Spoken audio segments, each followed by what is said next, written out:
Thank you very much, everybody, for coming. My name is Gadi, and today I'm going to be giving the keynote address.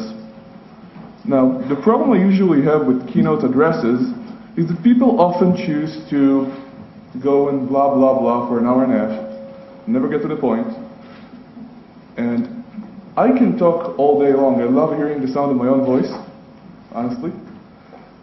But in some way, I always felt like that's cheating.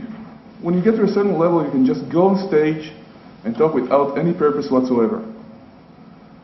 So what I decided to do instead, and I hope you guys will go with me on this, is discuss the topic at hand in the presentation and try, and I'm not saying this will work. In Europe, usually I don't have much success with audience participation, but try to get the discussion rolling.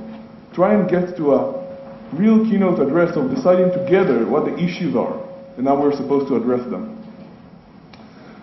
So the subject at hand itself, you can sit down, I'll just tell you when to move the slides. Thank you very much. So the subject at hand itself,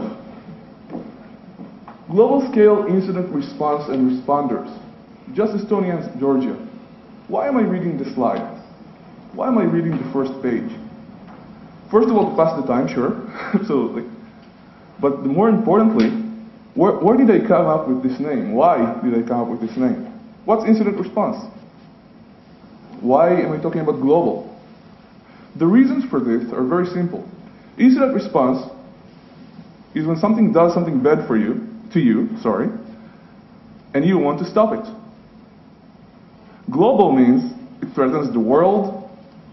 Is it global warming? Is it terrorism? Not necessarily.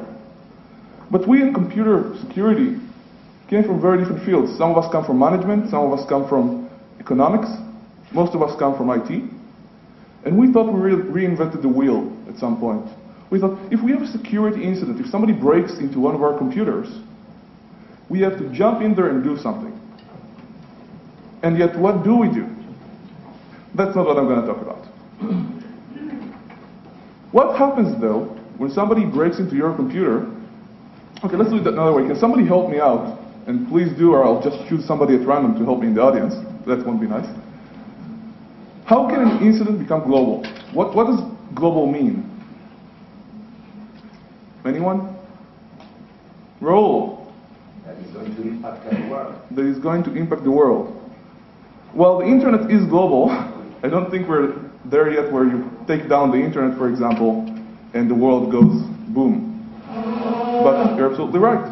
And the reason you're right is that we have, can you please pass it aside? Thank you very much. That we never have 100% security. We are all very used to vendors coming and lecturing us about this solution is 100%. It will give you the answers you need. Mostly solutions that vendors offer us, of course, the security industry relies on the vendors.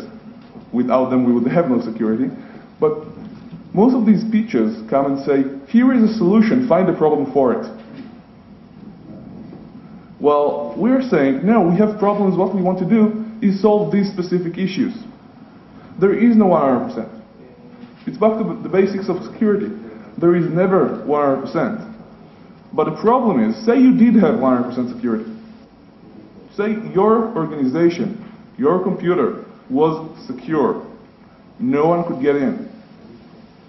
Your security could still be impacted by somebody running a computer in Israel, in Korea, anywhere around the world.